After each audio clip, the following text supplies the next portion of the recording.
Sombras de un sueño. Capítulo 1. El amanecer que nunca debió llegar. Me presento. Soy la narradora de mi propia vida. La mujer que caminó entre sombras y secretos en el nordeste de Brasil, sin imaginar que cada paso que daba la acercaba al borde de un abismo familiar. Voy a contar una historia verdadera de mi existencia. Una historia que cambiará a quien la escuche. Porque su final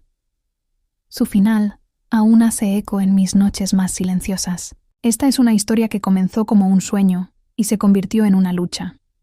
Un relato donde la ambición, la injusticia y el amor se entrelazan en un tejido del que ninguno pudo escapar ileso. Todo comenzó en 2025, bajo un sol que parecía anunciar tragedias ocultas, aunque nadie lo entendiera todavía. El viento cálido del nordeste arrastraba polvo y memorias, y allí estaba yo contemplando la casa en la que vivía Helpina Milk, con su hija Vara, un ángel de cabello oscuro dulce, delicada, una niña con necesidades especiales, cuya pureza desarmaba hasta las noches más duras. La historia debía empezar así, la mañana en que el silencio se rompió. Aquel día, la noticia llegó como las tormentas de verano, rápida, abrupta, desgarradora. El hombre que había unido, separado y vuelto a unir vidas, ya no estaba. Un padre sin nombre, no por olvido, sino por respeto a los vacíos que dejó. Su fallecimiento abrió heridas antiguas que todos fingíamos que ya no dolían. Miel llegó primero, su porte rígido y serio contrastando con la fragilidad del momento. Lo vi detenerse frente al portón de madera, respirar profundamente, como si necesitara contener emociones que llevaba años negándose a enfrentar. Después llegó Muka, silencioso, honrado hasta los huesos, con esa tristeza en los ojos que solo se ve en quienes creen haber fallado muchas veces. Ambos vinieron dispuestos a apoyar a Helpina, la mujer que había sido la última esposa del fallecido. Sus pasos eran distintos, pero sus intenciones convergían. Ambos sabían que Vara necesitaba protección, más que cualquier herencia material. Y entonces, como una sombra proyectada antes de que uno vea la fuente de luz, apareció él. Ile, el tercer hijo, el único de Madilma, la exesposa del medio. Un hombre de 30 años con sonrisa afilada, camisas caras, reloj brillante y una forma de caminar que más que andar, proclamaba: «Yo merezco todo». Pero lo más inquietante no era él, sino la forma en que su madre lo seguía. Madilma, con esa mirada que siempre parecía estar calculando algo, los brazos cruzados, el gesto desafiante. Los dos juntos formaban el tipo de ambiente que hace al viento detenerse. Cuando todos estuvieron reunidos, una tensión densa se apoderó del patio, como si cada ladrillo de la casa contuviera un secreto que temía salir. Fue entonces cuando se comenzó a hablar de la herencia. 2 casas. La casa de Helpina y Vara, y la casa donde vivían Madilma y Ile desde hacía casi 20 años, nunca dividida formalmente. Lo que nadie sabía aún era que ese lugar, ese terreno cargado de historias mal resueltas, había sido objeto de una conversación oculta entre Ile y su padre. Una conversación donde él, ambicioso hasta el delirio, había manipulado la voluntad del anciano para garantizar que, en vida, le dejara la casa. Un acuerdo extrajudicial, nunca registrado, nunca comunicado, que omitía a los otros herederos. Un documento que, bajo las leyes brasileñas, sería nulo de pleno derecho. Pero Ile confiaba en la ignorancia ajena, creyendo que podría convertir el silencio en un arma y la sombra en un título de propiedad. Después de la muerte del padre, los hermanos mayores propusieron renunciar a todo en favor de Vara. Recuerdo cómo Miel, de pie junto a la puerta, habló con voz firme, casi quebrada, diciendo que la única herencia que deseaba era ver a su hermana protegida. Muka, con la mirada baja, asintió sin dudar. Helpina, al escuchar semejante gesto, sintió una mezcla de gratitud y dolor. No podía permitir que renunciaran sin recibir nada a cambio, así que les ofreció parte de una indemnización atrasada que estaba por llegar. Todo parecía tomar un camino de paz. Incluso la abogada Kirla, con su maletín elegante y su postura siempre profesional, asentía convencida. Todos creyeron, durante un instante, que Ile seguiría la corriente de la armonía. Fue un espejismo. Él declaró que renunciaba a su parte, diciendo que no tenía dinero para pagar las tasas del proceso. Y Gelpina, con su corazón grande, pidió dinero prestado para pagar las tasas de todos, incluso de él. En el registro civil quedó asentado el acuerdo. Ile se quedaría con la casa de la madre, al 100%. A cambio, renunciaría a todo lo correspondiente a la casa de Gelpina. Todo parecía definido, hasta que dejó de serlo. Todo era parte de su plan. Un plan meticulosamente construido, como una telaraña, donde cada palabra fingida era un hilo más. Cuando las tasas ya estaban pagadas y el acuerdo listo para ser firmado, Ile se negó. Con una sonrisa glacial, soltó las palabras que rompieron toda ilusión de entendimiento. La casa ya es mía. Quiero todo lo que mi padre dejó para mí. Mi parte de la otra casa y esa indemnización que aparece en el acuerdo. Silencio. Un silencio tan profundo que pude escuchar, incluso desde la distancia, cómo el corazón de Gelpina se quebraba. Miel apretó la mandíbula con tal fuerza que pensé que podría herirse a sí mismo. Muka retrocedió un paso, como si hubiera recibido un golpe directo. Kirla palideció, y Madilma, detrás de su hijo, sonrió con la satisfacción de quien cree que ha ganado.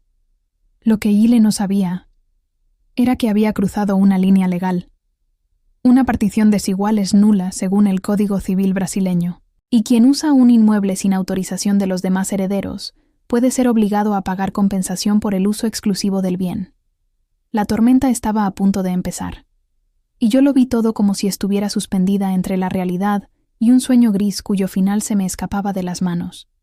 Justo cuando Ile creía tener la victoria asegurada, algo ocurrió. El portón principal se abrió de golpe. La abogada Kirla giró hacia la entrada. El viento arrastró hojas, el cielo pareció oscurecerse un instante. Y allí, enmarcado por la luz de la tarde, apareció alguien que nadie esperaba ver. Alguien que traía en sus manos un documento capaz de invertir todo el juego. Alguien cuya presencia cambiaría por completo el rumbo de aquel conflicto.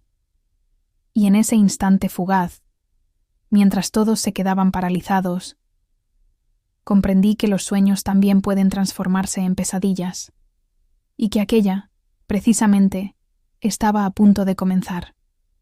El portón rechinó como si arrastrara consigo siglos de historias mal contadas.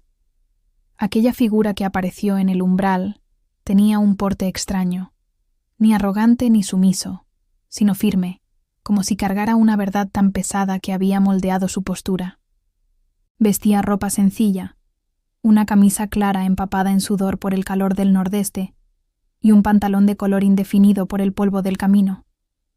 Sus ojos, sin embargo, eran un filo de decisión pura. En sus manos llevaba una carpeta marrón, gastada, doblada en las esquinas, pero cerrada con una fuerza obstinada, como si contuviera dentro una criatura viva que no podía escapar. Todos nos quedamos inmóviles. Incluso el viento pareció detenerse. Ile frunció el ceño. Madilma ladeó la cabeza, desconfiada. Miel avanzó un paso. Muka sostuvo el brazo de su hermano mayor, como presintiendo que algo grande estaba a punto de caer. La abogada Kirla, con su profesionalidad siempre intacta, se acomodó el cabello detrás de la oreja y dio un paso al frente. «Buenas tardes», dijo aquel hombre, con una voz áspera, como si no hubiera usado palabras en días. «Vengo por el asunto de la casa. Hay algo que ustedes deben ver». Y le soltó una carcajada, esa carcajada seca y hueca que uno escucha en quienes creen poseerlo todo. «¿Y tú quién eres?», preguntó con desprecio. El hombre lo miró sin inmutarse, como si la arrogancia de Ile fuera apenas una brisa más entre muchas. «Fui vecino del padre de ustedes por más de 20 años. Él me pidió guardar esto». Levantó la carpeta. Yo sentí un escalofrío recorrer mi espalda. Expectativa, tensión, El mundo parecía comprimirse dentro de aquel cartón marrón. Kirla extendió la mano. Él se la entregó con un suspiro largo, como si aquella acción sellara finalmente un juramento que llevaba años pesando sobre sus hombros. La abogada abrió la carpeta. Dentro había papeles amarillentos, algunos con sellos antiguos, otros manuscritos, algunos claramente recientes. Sus ojos se movieron de una hoja a otra con creciente alarma. Miel se acercó. Podía ver su respiración acelerarse. Muka miraba por encima del hombro de Kirla, inmóvil como un árbol viejo resistiendo una tempestad. Ile no se movió. Tenía los brazos cruzados y el cuerpo rígido, pero en su mirada ya se percibía un destello de inquietud. «¿Qué es eso?», preguntó, esta vez sin tanto veneno en la voz. Kirla alzó la vista lentamente, y de su expresión se desprendía una verdad irrefutable. Había encontrado algo que lo cambiaba todo. Estos documentos contradicen por completo la declaración extrajudicial que tú presentaste. Un murmullo recorrió el ambiente, como si las paredes hubieran exhalado al mismo tiempo.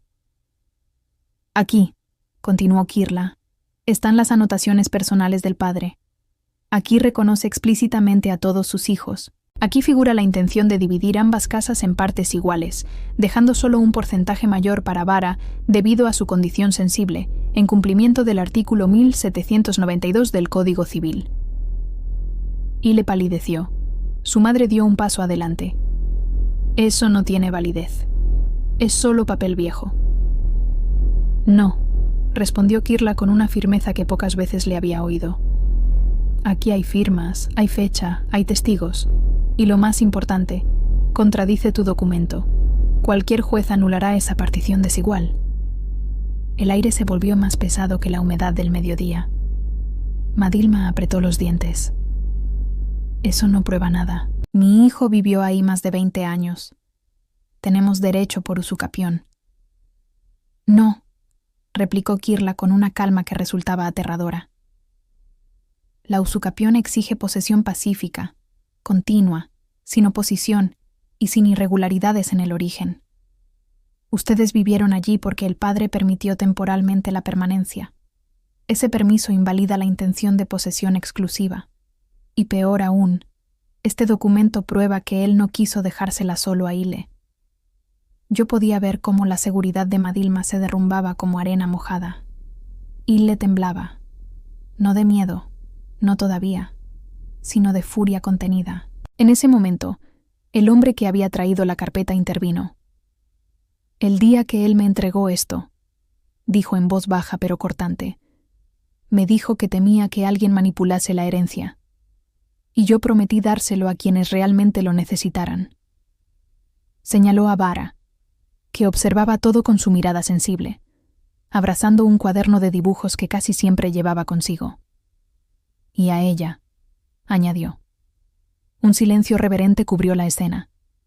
Incluso yo, desde la distancia, sentí el peso sagrado de esa declaración.